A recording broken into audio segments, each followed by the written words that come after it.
પર આપણે વિચાર કરીએ છીએ કે કેવી રીતે થયો હશે અને કેમ થયો હશે, શું થયું હશે અને કોણે કર્યો હશે. ઘણા બધા વિચાર આવે છે, કેમ કે આપણે ત્યાં હતા નહીં, પરંતુ આપણને વિચાર આવે છે. અને એવી જ આજે એક બાબત આપણે જે છે બાઇબલમાંથી જોનાર છે. હું જ્યારે તમને વાંચવા કહીશ ત્યારે વાંચજો, ત્યાં સુધી મારા બાજુ જોજો. પાવડર નથી લગાવ્યો પણ જોજો. માથીની લખેલી સુવાર્તા એનો 24 અધ્યાય 37, 38 અને 39 કલમ. કોઈ વાંચો જેની પાસે બાઇબલ હોય.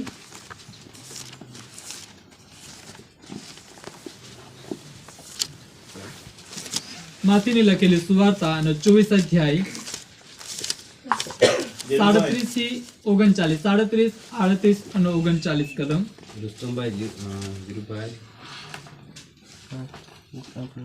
મળ્યું નવા કરારમાં.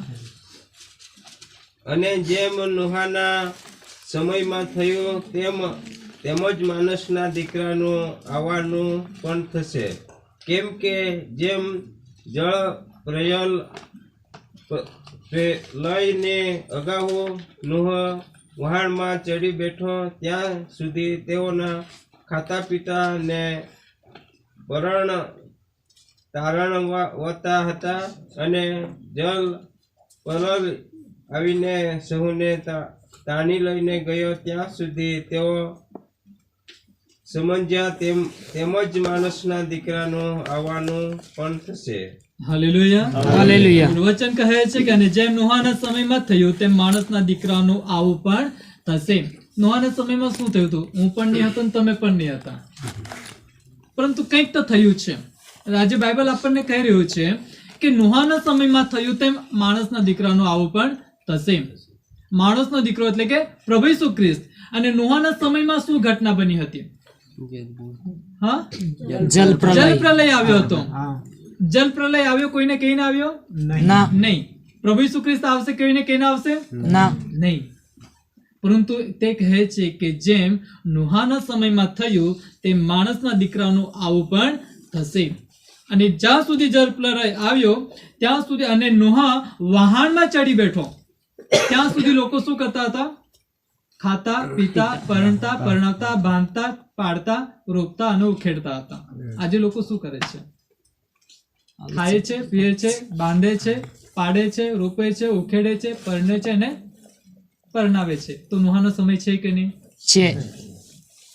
પરંતુ જલ પ્રલય નોહાના સમયમાં પણ કીધા વગર આવ્યો, પ્રભુ આપણા સમયમાં પણ કીધા વગર આવશે. જલ પ્રલય ખરેખર કીધા વગર આવ્યો? ખરેખર કીધા વગર આવ્યો જલ પ્રલય? નહીં ને. નોહાએ કેટલા વર્ષ સુધી પ્રચાર કર્યો? 120 વર્ષ. અને વડીલે નામ શું કીધું? વડીલ શામજીભાઈએ 1996 શબ્દ આપ્યા કે મગનભાઈ, પ્રભુ તમારો ઉપયોગ કરશે અને તમને ઉપયોગી પાત્ર કરશે. 1996 થી માંડીને 2025 સુધી મગનભાઈ શું કરી રહ્યા છે? ટકી તો રહ્યા છે, બાકી ચેતવણી આપી રહ્યા છે કે પ્રભુનું આગમન નજીક છે, તમે તૈયાર થાઓ. પરંતુ નોહાના સમયની અંદર જે થયું હતું, હું પ્રાર્થના કરું છું કે એ બાબત આપણા સમયમાં થવી જોઈએ નહીં. જેમ નોહા એકલો ચડ્યો તેમ નહીં, પરંતુ જેમ મગનભાઈ ચડશે તેમ આપણે બધાએ જ શું કરવાનું છે? ચડવાનું છે. નહીં તો નોહાના સમયમાં શું થયું છે આપણે વાંચીએ તો છે જ, પરંતુ આપણને જોવા પણ અને અનુભવ કરવા પણ મળશે. પરંતુ નોહાએ 120 વર્ષ સુધી લોકોને એક જ સંદેશો આપ્યો, એ હતો પસ્તાવાનો. કયો સંદેશો હતો? પસ્તાવાનો સંદેશો હતો. કેમ કે તે સમયના લોકો પોતપોતાની મનોવૃત્તિ પ્રમાણે અને જગતના રીત રિવાજો પ્રમાણે જીવતા હતા અને રહેતા હતા. આજે માણસને જે છે ઈશ્વરની નજરમાં શું યોગ્ય છે એ જાણવાના બદલે આ સંસાર અને સંસારના લોકોને શું પસંદ છે એ જાણવાની વધુ વૃત્તિ હોય છે, અને તે પ્રમાણે તેઓ જીવન જીવે છે, જે ખરેખર પરમેશ્વરની સામે અને પરમેશ્વરની નજરમાં અયોગ્ય હોય છે. અને માટે તે કહે છે કે નોહાના સમયની અંદર જેમ થયું હતું તેમ માણસના દીકરાનું પણ આવું થશે. અને આ સમયના લોકો જે આજે ઐતિહાસિક સમયમાં જીવન જીવી રહ્યા છે એવો પણ કદાચ હોઈ શકે. નોહાના સમયની અંદર જળ પ્રલય આવ્યો અને આ અંતિમ સમયની અંદર અગ્નિ અને ગંધકની વર્ષા થશે. અને જેમ સદમ અને ગમોરાનો નાશ થયો તેમ આ ભૂંડા જગતનો શું થશે? નાશ થશે. આજે તમારી કે મારી કોઈની ઈચ્છા એ નથી કે આપણા અગ્નિ અને ગંધકથી નાશ થાય. આજે ઠંડીનો સમય છે, અમે પણ ગામડામાં જ રહીએ છીએ, બાકી તાપવાનું તો નથી ગમતું. બાકી આપણે ગામડામાં તાપણું કરીએ છીએ ને, અને તાપતા તાપતા થોડું દાજી જાય તો શું કરીએ છીએ? શું યાદ આવે છે? કઈ શબ્દ બોલતા છે? આયા બોલે કે નહીં? બોલે હા બોલે બોલીએ ને. હા. એક સામાન્ય શબ્દ બધી જ ભાષામાં આવે છે, આયા ને બાપા.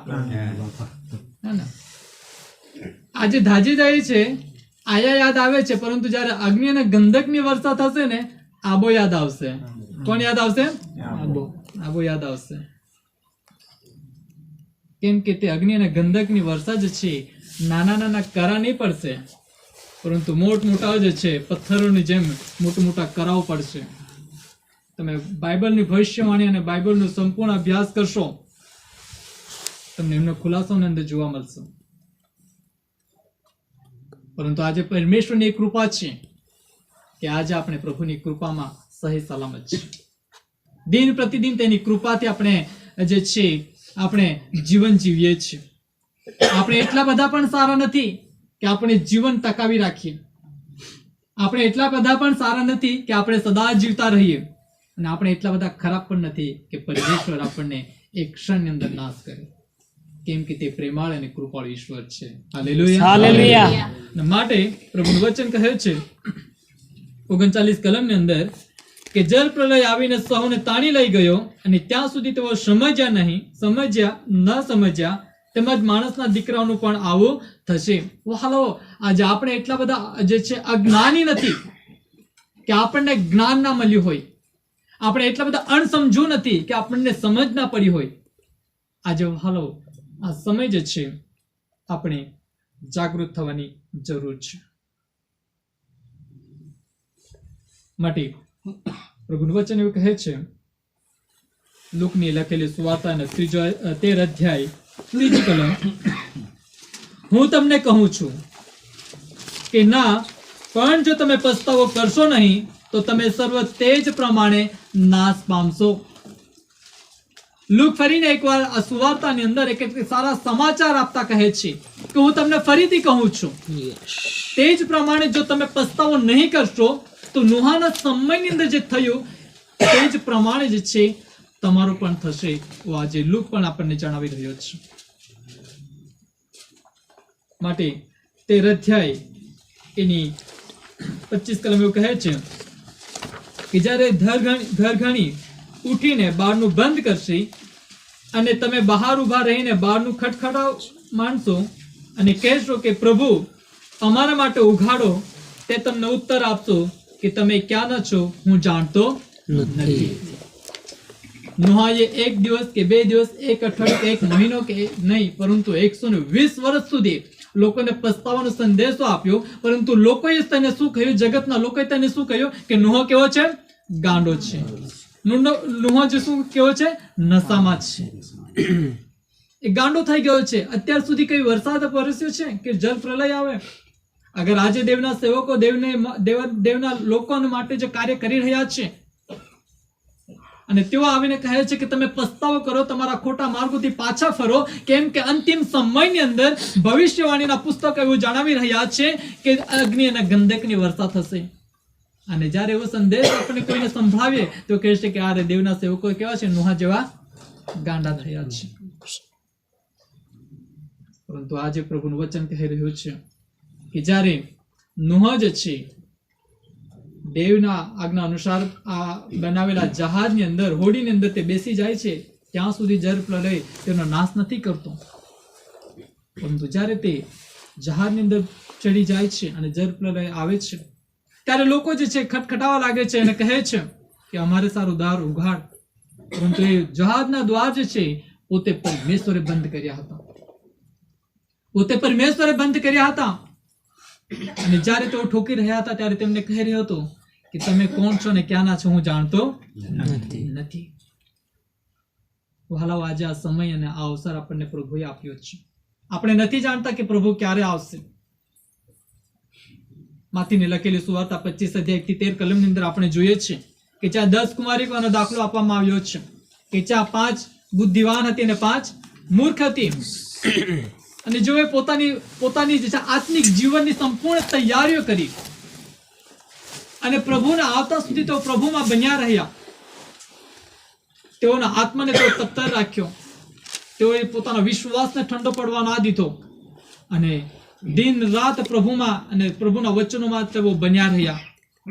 અને જ્યાં સુધી તેઓ બન્યા રહ્યા કે જ્યાં સુધી પ્રભુનું આગમન થયું. અને જ્યારે છેલ્લો પોકાર કરવામાં આવ્યો કે જુઓ વરરાજા આવે છે પોતાની કન્યાને લેવાને માટે, તેઓ જે છે પોતાની મસાલોને લઈને જે છે આગળ વધે છે અને વરરાજાની સાથે જે છે તેઓ ચાલી જાય છે. પરંતુ જે 5 મૂર્ખ હતી તેઓએ પોતાની તૈયારીઓ ના કરી હતી અને તેઓની મસાલો જે હતી હોલવાવા લાગે છે. અને જેઓની મસાલો સળગતી હતી તેઓની પાસે જઈને કહે છે કે તમારી પાસેથી અમને થોડું તેલ આપો કે અમારી મસાલો પણ સળગે. પરંતુ તેઓએ શું કહ્યું કે અમારી પાસે થોડું જ છે, તમે બજારમાં જઈને લેવા જાઓ. તેલ એ દેવનું વચન છે, તેલ એ દેવનો આત્મા છે. અમારી પાસે થોડું જ્ઞાન છે. અમે તમને કેવી રીતે બચાવીએ, તમારા જીવનને કેવી રીતે ટકાવીએ, કેમ કે અમારી પાસે થોડું તેલ છે. કદાચ અમારા માટે પણ પૂરતું નથી, પરંતુ જેટલું છે એટલું તમને ચલાવા દો. તમે બજારમાં વેચાતું લેવા જાઓ, બજારમાં મળશે દેવનું જ્ઞાન. આમોસ 8 અધ્યાય 11 કલમ એવું કહે છે કે એવો સમય આવશે કે જ્યાં અન્નનો નહીં અને પાણીનો નહીં, દેવના વચન સાંભળવાનો દુકાળ પડશે. લોકો અહીં ત્યાં ભટકશે પરંતુ દેવનું વચન તેમને પ્રાપ્ત થશે નહીં. અને તે માથીના પુસ્તકના 25મા અધ્યાય અને 1 થી 13 કલમની અંદર આપણને જોવા મળે છે કે તો બજારમાં જાય છે દેવનું વચન લેવાને માટે, દેવનો આત્મા લેવાને માટે, પણ તેમને ત્યાં મળતું અને તેઓ બહાર રહી જાય છે. વહાલા, આજે આપણે તમે ને હું આપણે સર્વ જ છે કૃપાના કાળની અંદર જીવન જીવીએ છીએ. આપણો ઉદ્ધારક પ્રભુ ઈસુ ખ્રિસ્ત જે 1000 વર્ષ પૂર્વે આ જગતની અંદર આવ્યો, જે તમારા મારા માટે જે છે આ જગતની અંદર આવે છે, દુઃખ સહન કરે છે અને આપણા સર્વના પાપ પોતાના માથે લે છે.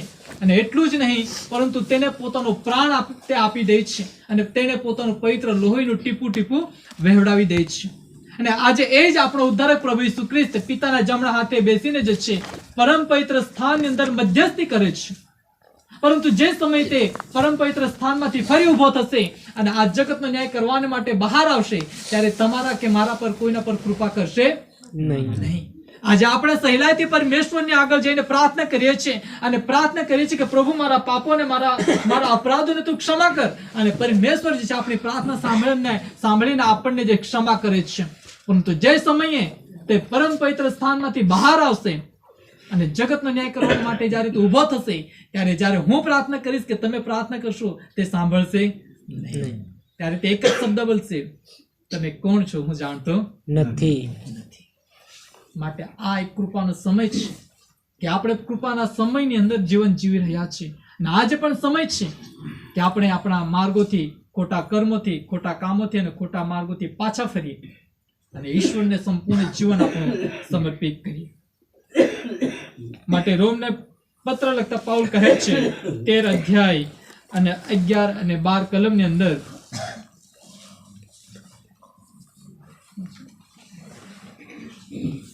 સમય વર્તીને યાદ રાખો કે હમણાં તમારે ઊંઘમાંથી ઉઠવાની વેળા આવી ચૂકી છે, કારણ કે જે વેળાએ આપણે વિશ્વાસ કરવા માંડ્યો તે કરતા હાલ આપણું તારણ નજીક આવેલું છે.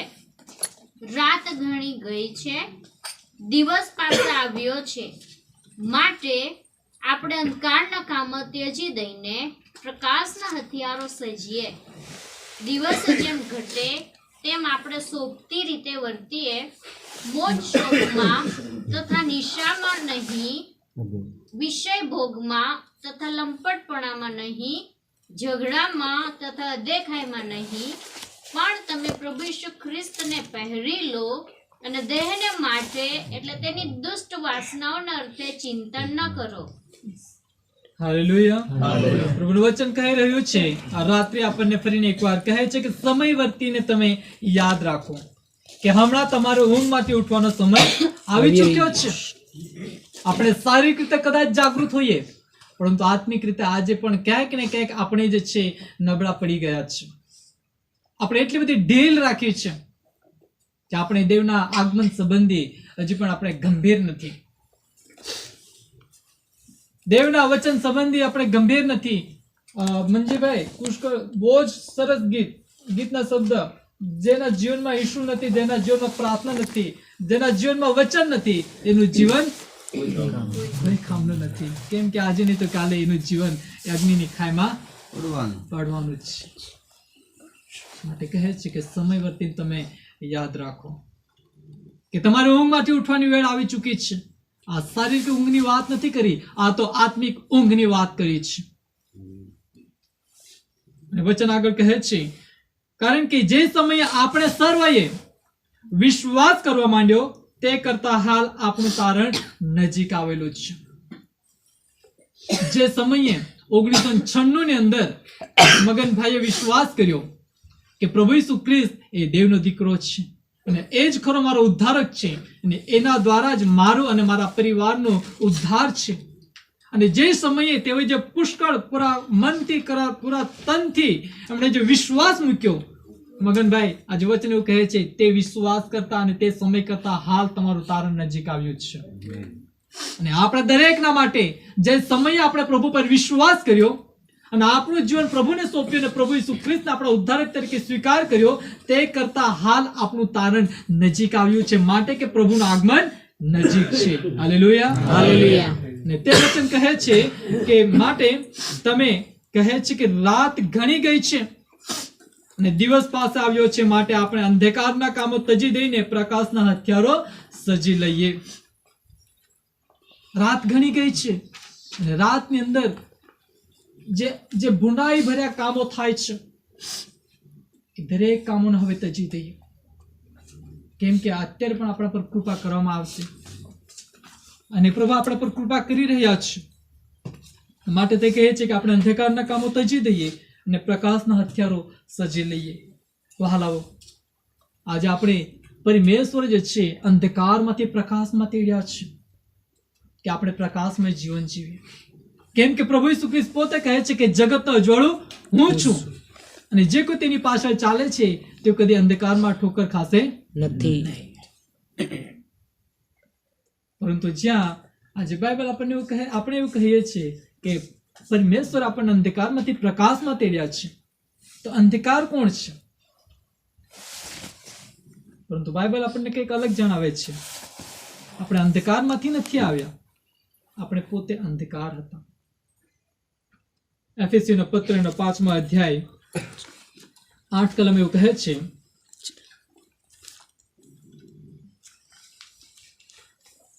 કેમ કે તમે પહેલા અંધકાર રૂપ હતા પણ હવે પ્રભુમાં પ્રકાશ રૂપ છો. પ્રકાશના સંતાનોને ઘટે તેમ ચાલો. Hallelujah, hallelujah. આપણે અંધકારમાં ન હતા, આપણે પોતે અંધકાર હતા. આપણે અંધકારની અંદર ભટકેલા ન હતા, આપણે પોતે અંધકારને ફેલાવી રહ્યા હતા. અંધકાર એટલે પુષ્કળ પ્રમાણમાં જે છે ભૂંડાઈ, પુષ્કળ પ્રમાણમાં પાપ, પુષ્કળ પ્રમાણમાં તરહની અયોગ્ય બાબતો આપણે પોતે હતા. પરંતુ ઈશ્વર આજે આપણું જીવન બદલી નાખ્યું છે. Hallelujah, hallelujah. આપણે પોતે આપણા જીવનને બદલ્યું નથી, ઈશ્વર આપણા જીવનને બદલ્યું છે. હું પહેલી વાર આ ગામની અંદર આ જગ્યા પર આવ્યો હતો. મેં મગનભાઈ સાથે બેસીને વાત કરી. મગનભાઈ એમના જીવનની મને બહુ બધી વાતો કરી અને અમે કમસે કમ રસ્તે મગનભાઈની જ વાત કરતા આવતા હતા કે મગનભાઈ પહેલા શું હતા, આજે મગનભાઈ શું છે. એવી રીતે ઘણા બધા અહીંયા બેઠેલા ભાઈ બહેનો, ઘણા બધા પરિવારો હશે કે તેમનું જીવન, તેમના પરિવારને પરમેશ્વર બદલી નાખ્યું છે. પરંતુ આજે પણ કંઈક ને કંઈક વહાલાઓ આપણે આપણા વિશ્વાસની અંદર નબળા પડીએ છીએ. આપણે એટલું જાણીએ છીએ કે આપણે કોઈક મૂર્તિને કે કોઈક માણસે બનાવેલા પૂતળાને ભજતા નથી. આપણે તો તેની ઉપાસના કરીએ છીએ કે જેણે આ સૃષ્ટિનું નિર્માણ કર્યું છે. આપણે તો તેની મહિમા કરીએ છીએ કે જેણે તમારા અને મારા જેવા માટીના પૂતળાની અંદર જીવનનો શ્વાસ ફૂંક્યો છે. અને આપણે તો તેને ભજીએ છીએ કે જેને પોતાના એકાકી જનિત દીકરાને પણ આપણા ઉદ્ધારને માટે પાછો નથી રાખ્યો અને તેની કુરબાની આપી છે. એવા જીવંત પરમેશ્વરને ભજીએ છીએ, પરંતુ આપણે તે વિસરી જઈએ છીએ. અને જ્યારે તમારા મારા જીવનની અંદર, વ્યક્તિગત જીવનની અંદર અને પરિવારની અંદર કે કુટુંબિક જીવનની અંદર કંઈક સમસ્યાઓ સર્જાય છે, ત્યારે આપણે ના હિંમતના થઈ જઈએ છીએ. આપણે વિશ્વાસ ગુમાવી દઈએ છીએ, આપણી ધીરજને ગુમાવી દઈએ છીએ. પરંતુ હાલો આપણે એ દિવસોને ભૂલી ગયા કે જે દિવસે આપણને પરમેશ્વરે અંધકારમાંથી પ્રકાશમાં તેડ્યા, જ્યાં આપણું જીવનને બદલી નાખ્યું, જ્યાં આપણા પરિવારને બદલી નાખ્યા. અને આજે આપણે સ્વર્ગીય આશીષોથી ભરપૂર થઈને તેની ઉપાસના કરીએ છીએ. જો પરમેશ્વર તમારા મારા જીવનની અંદર આવનાર મુસીબતોની અંદર કદાચ આપણને એકલા છોડી દે, તો આપણો પરમેશ્વર જીવન નથી અને તેની કુરબાની વ્યર્થ જશે. પરંતુ આપણે જો બાઇબલ પર વિશ્વાસ કરીએ છીએ, બાઇબલના વચનો પર વિશ્વાસ કરીએ છીએ, તો ત્યાં તમે બાઇબલ વાંચન કર્યું હશે, ક્યાંક તમે સાંભળ્યું હશે કે જ્યાં એક પરમેશ્વરનું પસંદ કરેલું પરિવાર, અને એ પરિવારની અંદર એક નાનકડો દીકરો, વધારે ઊંડાણમાં નહીં જઈશ. યુસુફને કેટલા લોકો ઓળખો છો? યુસુફ કોઈ છે કે યુસુફ બેઠા છે? કોઈ યુસુફભાઈ અહીંયા નથી? તો સારી વાત છે. છે? નથી. રસિકભાઈ સંભળાયું છે કદાચ. યુસુફ પોતાના ભાઈઓમાં ખૂબ જે સૌથી નાનો હતો, દેખાવડો સારો, બધી જ રીતે સારો, પિતાને વધારે પ્રેમ કરતો હતો, બાકી ભાઈઓ એને પ્રેમ કરતા ન હતા, એને પસંદ કરતા નહીં હતા. પિતા એને પ્રેમ કરતો હતો, પરંતુ ભાઈઓ એને પ્રેમ કરતા.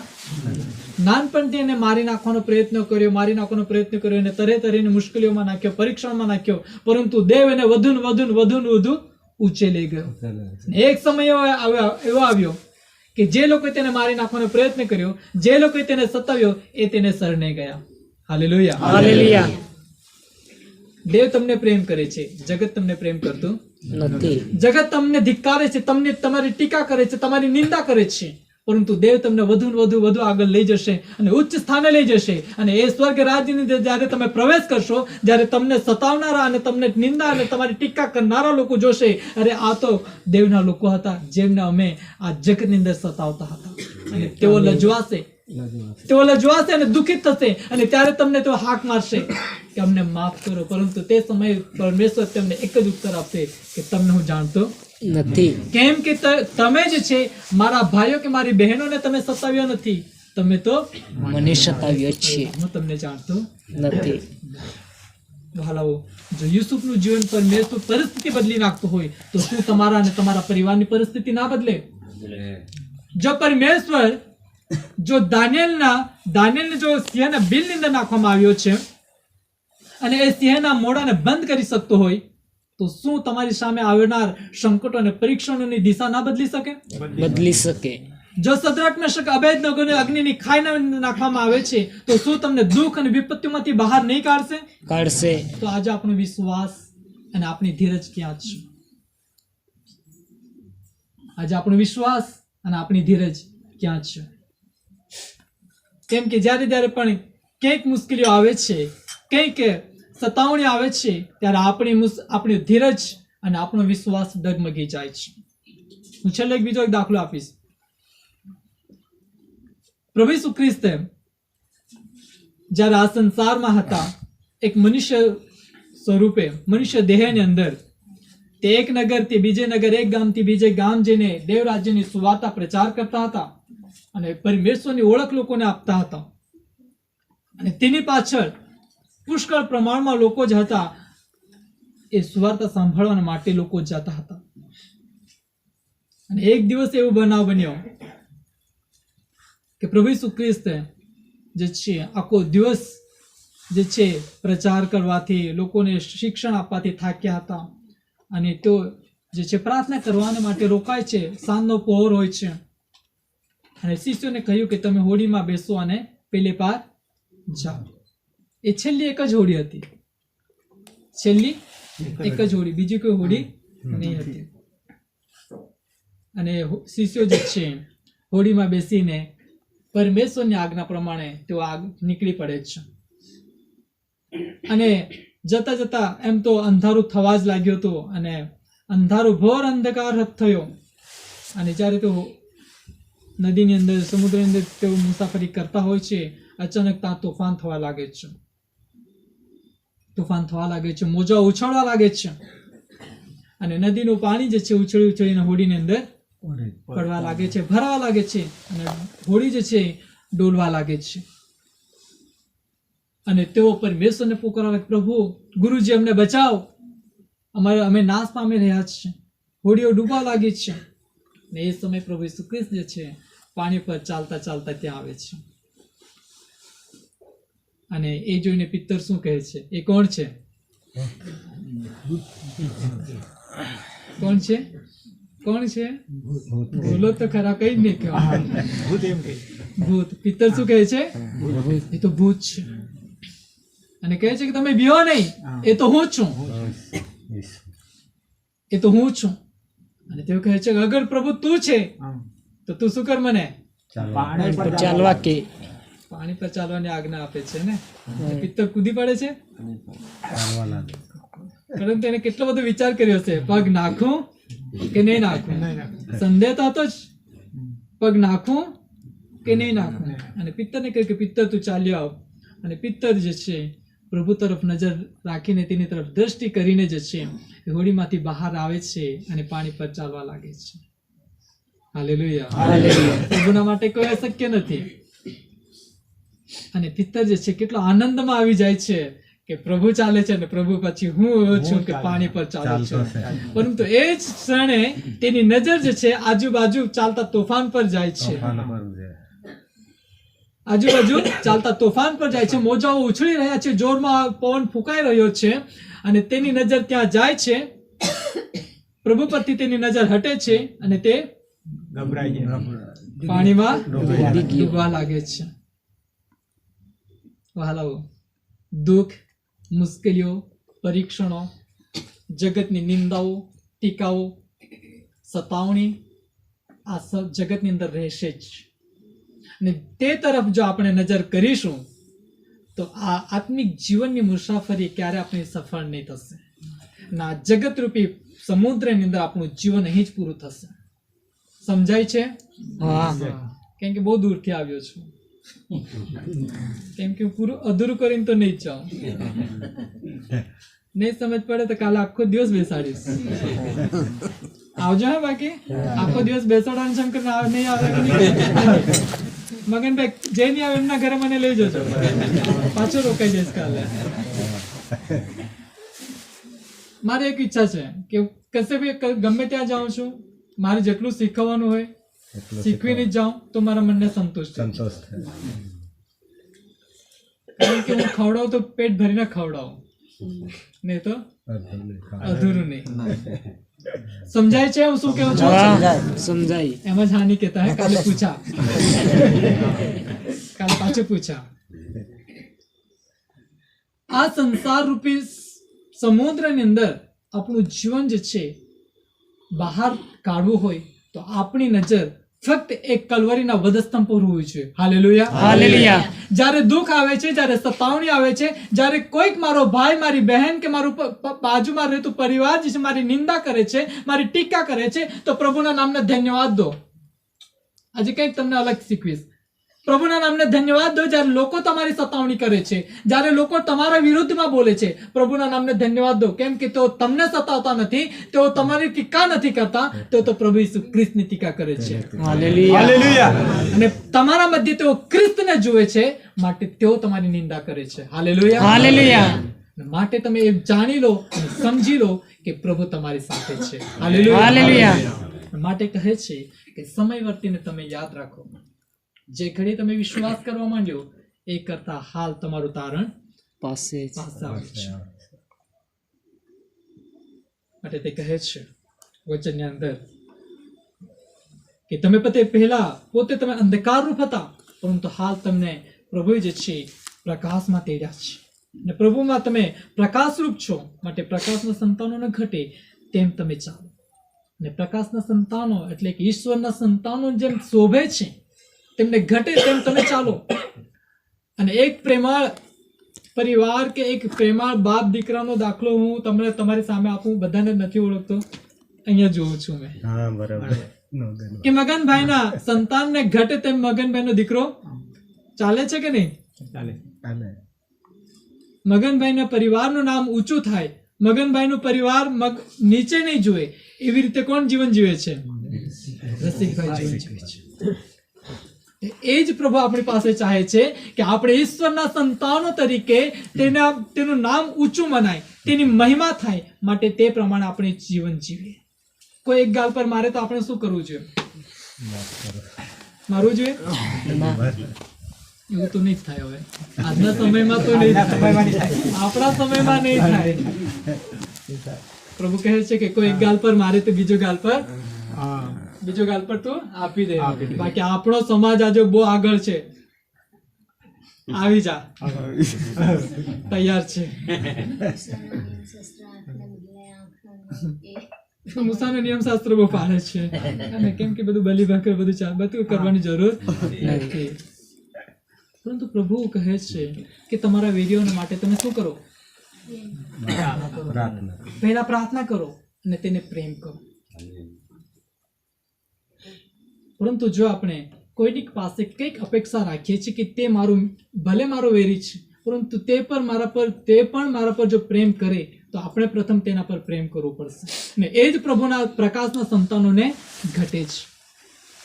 એ જ પ્રકાશના સંતાનો એટલે કે ઈશ્વરના સંતાનોને શોભે છે કે કોઈક આપણા પર પ્રેમ રાખે. જો આપણી ઈચ્છા હોય તો આપણે તેના પર શું કરવું જોઈએ? પ્રેમ આપવું છે. આપણે ચાહીએ છીએ તે આપણને માફી આપે તો આપણે પ્રથમ તેને માફી આપવી પડશે. હાલેલુયા. જો આપણે કોઈના ઘરે જઈએ છીએ ને આપણે બહુ ન્યાય કરીએ છીએ, અરે ત્યાં ગયા તો બેસવા પણ નહીં કીધું, પાણી પણ નહીં આપ્યું, અરે ભાઈ તું પહેલા તારા ઘરે બોલાવ. પહેલા આપણે તેને ઘરે બોલાવીએ, બેસાડીએ એને સારી જગ્યા પર, સારું ઠંડુ પાણી પીવડાવીએ.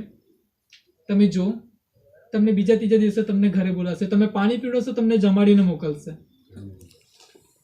પરંતુ આપણું મન જગતની મનોવૃત્તિ પ્રમાણે ચાલે છે. એ નહીં તો હું પણ નહીં. એ આપણને દેવના લોકો તરીકે આપણને શોભા દેતું નથી.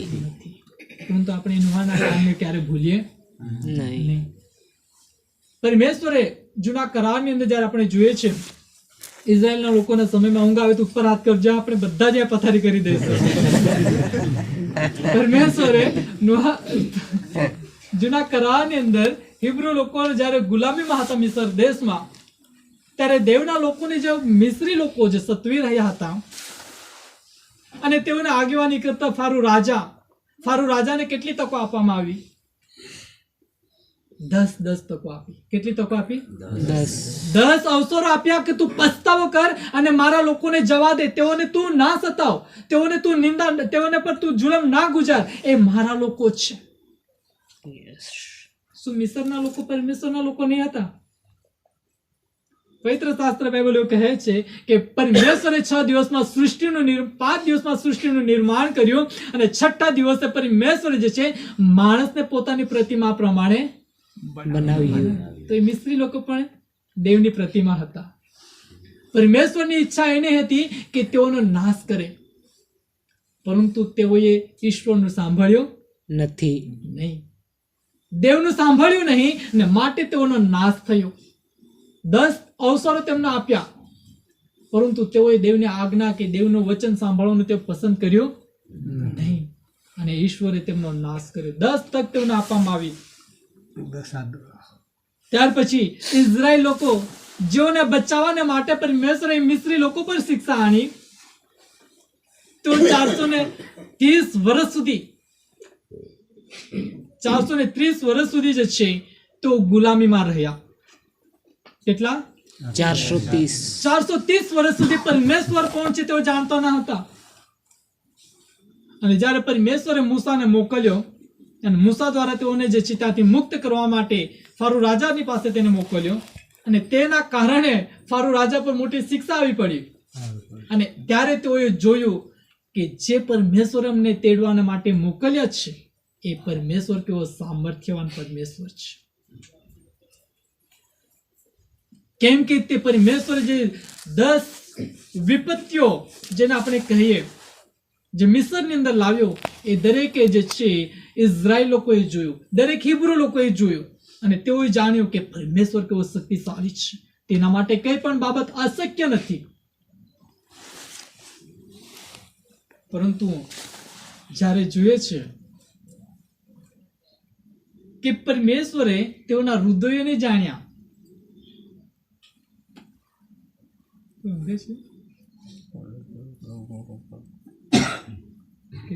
નાનું છોકરું ઓકે, કારણ કે મારે છે ને ગમે એટલા લોકો મારે કામ તો અવાજ આવે. જ્યારે મિસર દેશમાંથી નીકળતા તેઓને કનાન દેશ સુધી જવું હતું. ક્યાં જવું હતું? કનાન દેશ. કેટલા દિવસ મુસાફરી કરી તેઓએ? 40 વર્ષ. 40 વર્ષ. 30 દિવસની મુસાફરી પગપાળા કરીને કનાન દેશ પહોંચવાની હતી. મિસરથી માંડીને કનાન દેશ જવા માટે ફક્ત 30 દિવસની મુસાફરી છે અને તેઓને કેટલા વર્ષ લાગ્યા? 40 વર્ષ. કેમ કે પરમેશ્વરે જે છે તેઓના હૃદયને પારખી લીધા હતા.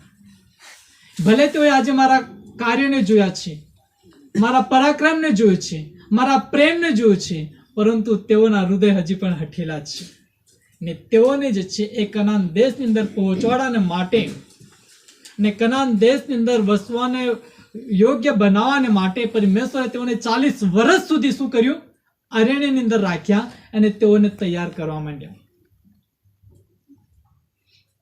અને ત્યાંથી મિસર દેશથી નીકળતા અરણ્ય સુધી અને સિનાઈ પહાડના અરણ્ય સુધી તેઓ પરમેશ્વરની સામે અને પરમેશ્વરના સેવકની સામે તેઓ કચકચ કરતા રહ્યા. તેઓ પરમેશ્વરને જાણ્યું છતાં પણ પરમેશ્વરની પરીક્ષા લીધી, દેવના સેવકોની પરીક્ષા લીધી. અને શાસ્ત્ર એવું કહે છે, ગણનાના પુસ્તકની 14મા અધ્યાયની અંદર કહેવામાં આવ્યું છે કે જ્યારે તેઓ મિસર દેશમાંથી નીકળ્યા સુમારે 6 લાખ ફક્ત પુરુષોની સંખ્યા હતી. કેટલી? 6 લાખ. અને ત્યારે કોઈ વસ્તીની કોઈ પાબંદી નહીં હતી, કેટલી પત્ની અને કેટલા બાળકો. તો પણ આપણે એક એકની ગણતરી કરીએ, 6 લાખ પુરુષોની 6 લાખ પત્ની, 12 લાખ પત્ની થઈ 12 લાખ થઈ ગયા. એક સંતાન ગણીએ કેટલા થયા? 18 લાખ. ને મા બાપની જોડી, દાદા દાદીને નહીં ગણો, હા જવા દઈએ, 30 લાખ. હજુ નોકર ચાકરો ગણ્યા 30 લાખની ગણતરી મારી. તો 30 લાખમાંથી કનાન દેશમાં કેટલા લોકો ગયા? કેટલા ગયા? 2. કેટલા? 2. મેં ક્યારના ગણતરી મારી અહીંયા બેઠા બેઠા આપણા 100 કરતા વધારે લોકો છે. આ લગભગ 120 ની આજુબાજુ છે.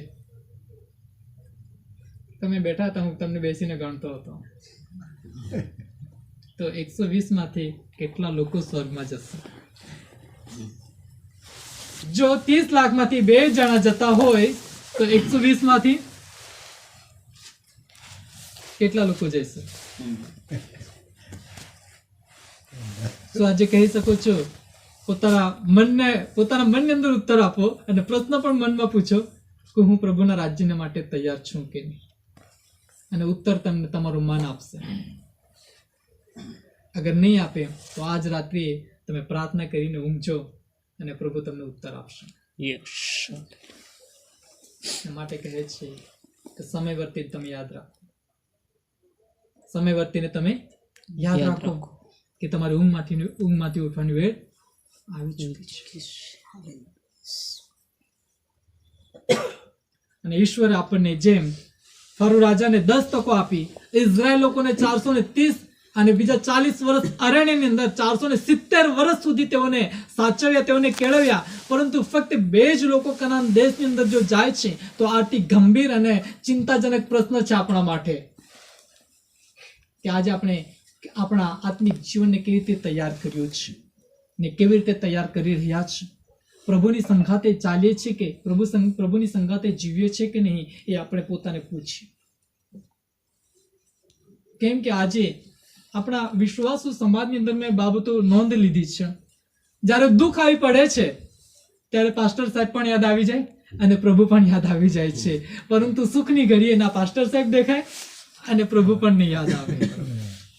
તો આપણું જીવન હજી પણ જે છે હોડીઓની જેમ ડોલા ખાય છે. કદાચ આમ પણ પલટી શકે છે, જ્યારે દુઃખ આવી પડે તો પ્રભુ બાજુ અને સુખ આવી પડે તો જગત બાજુ. પરંતુ હાલો આજે આપણે એક ગંભીર સમસ્યાની અંદર પડી ચૂક્યા છે ને એમાંથી આપણે નીકળવાની જરૂર છે. એમાંથી આપણે નીકળવાની જરૂર છે.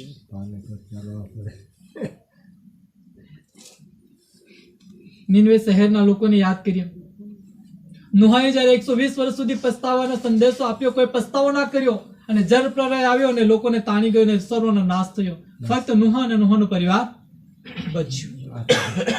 પરંતુ જે સમયે યુનાને કહેવામાં આવ્યું કે જા તું નીનવે મોટા શહેર જા, કેમ કે તેઓના પાપ, તેઓની ભૂંડાઈ મારી સામે આવી છે, પરમેશ્વરે કહ્યું તેઓને પણ પસ્તાવાનો સંદેશો આપવા માટે કહ્યું.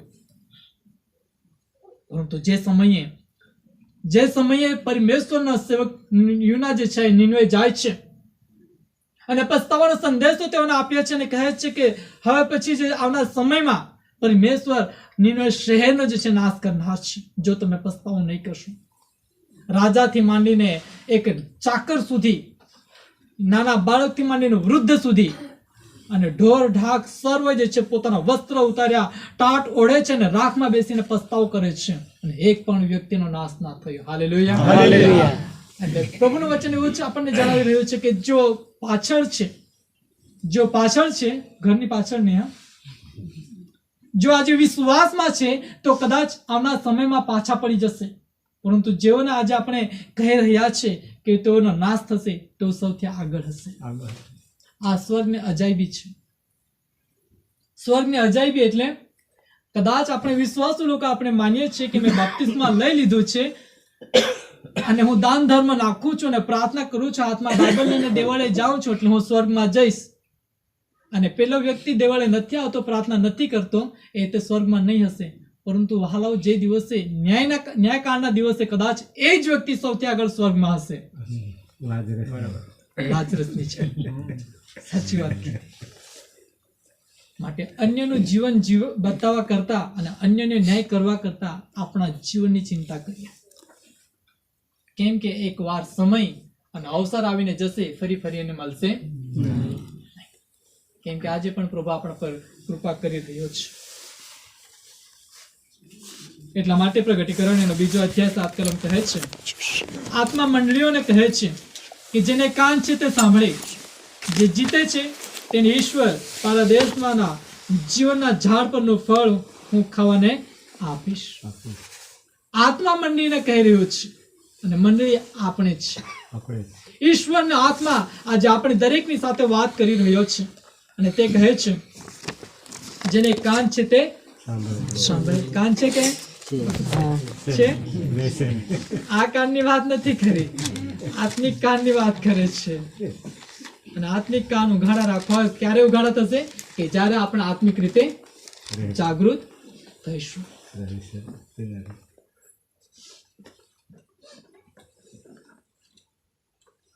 હજુ 10 મિનિટ બેસશો? બેસો. ઠંડી લાગે છે? 10 મિનિટમાં પૂરું કરીશ. પરંતુ આજના સમય, આજની પેઢી અને આજના સમયના વિશ્વાસુ લોકો કહી રહ્યા છે, હાગ્ગાઈના લખેલા પુસ્તકની અંદર 1 અધ્યાય 2 થી 5 કલમ, સૈન્યનો દેવ યહોવા કહે છે, આ પ્રજા કહે છે વખત હજુ આવ્યો નથી, એટલે યહોવાનું મંદિર બાંધવાનો વખત હજુ આવ્યો નથી.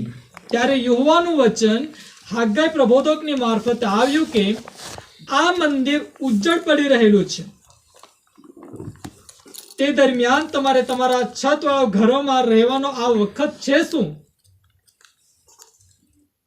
તો હવે સૈન્યનો દેવ યહોવા કહે છે, તમારા માર્ગો વિશે વિચાર કરો. આ વચનને સમજી લઈએ અને વચનની સાથે આપણે પૂરું કરીશું. અધૂરું કાલે બીજું પાછું. સૈન્યનો દેવ યહોવા એવું કહે છે કે આ પ્રજા કહે છે, હવે આપણે જ છે, બીજું તો કોઈ નથી અહીંયા. હા, કોઈ નહીં. તો પ્રભુ આપણે એવું કહે છે પ્રભુ કે હજુ વખત આવ્યો નથી. શેનો વખત? યહોવાનું મંદિર બાંધવાનો વખત. અને યહોવાનું મંદિર ક્યાં છે? પેલું નીચે છે તે ને? હા, આપણે હવે સમજી ગયા છે, જાગી ગયા. પહેલો કોરિન્થી 3:16-17 કહે છે કે તમારું શરીર એ જીવતા દેવનું મંદિર છે અને તમારી મધ્ય જે આત્મા છે એ તો દેવનો આત્મા છે. હાલેલુયા. પરંતુ પ્રભુનું વચન આજે હગ્ગાઈ પ્રબોધક મારફતે ફરીને આપણને કહી રહ્યું છે કે આ પ્રજા કહી રહી છે કે હજુ તો સમય આવ્યો નથી, યહોવાનું મંદિર બાંધવાનો સમય હજુ આવ્યો નથી. શું ખરેખર આપણા દેવનું મંદિર બાંધવાનો વખત નથી આવ્યો? યહોવાનું વચન હગ્ગાઈ પ્રબોધકની પાસે આવ્યું ને કહે છે કે આ મંદિરો તો ઉજ્જડ પડી રહેલા છે. આ મંદિરો કેવા છે? ઉજ્જડ પડી રહેલા છે. તે દરમિયાન અગર આ દેવનું મંદિર ઉજ્જડ પડી રહેલું છે ને એવા સમયમાં આપણે મોટમોટાના છતવાળા પાકા મકાનો બનાવીને તેમાં રહીએ. દેવનું મંદિર ઉજ્જડ પડેલું છે અને આપણે મોટા પાકા મકાનો બાંધીને રહીએ. એમાં રહેવાનો વખત છે શું? હગ્ગાઈ આપણને પૂછે છે. આજે લોકો એ જ કરી રહ્યા છે જે નોહાના કાળની અંદર કરતા હતા. મોટા મકાનો બાંધતા, રહેતા, બાંધતા, પાડતા, પરણતા. આજે પણ એ જ કરે છે. અને દેવનું મંદિર જે છે આજે ઉજ્જડ પડી રહેલું છે. ના એમાં દેવનું વચન છે, ના દેવના વચનની ગંભીરતા છે. ખાલી છે. પરંતુ તે કહે છે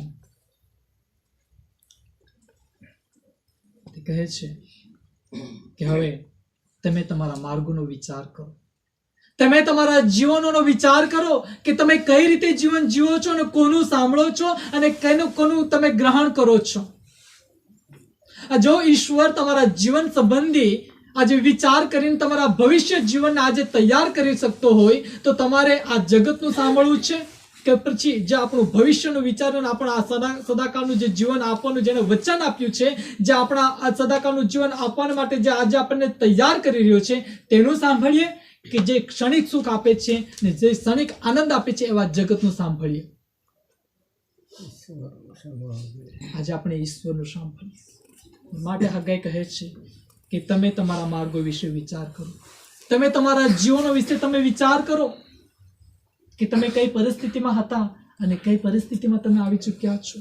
તમે કેવી રીતે રહેતા હતા, પરંતુ આજે પ્રભુમાં તમે કેટલા આશીર્વાદિત છો તમે વિચાર કરો.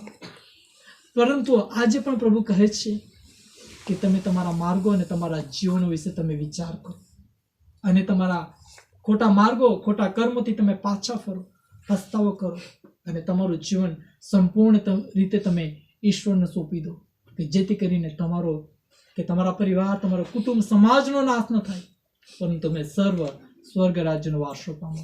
ઈશ્વર પિતા કરો. આ રાત્રે જો પ્રભુનું આગમન થાય તો આપણો કોઈનો પણ નાશ ન થાય, પરંતુ તેની કૃપાથી આપણે ભરપૂર થઈને સ્વર્ગ રાજ્યનો વારસો પામી શકીએ. પ્રભુ કરો આ વચનો દ્વારા આપણને દરેકને આશીષ આપો.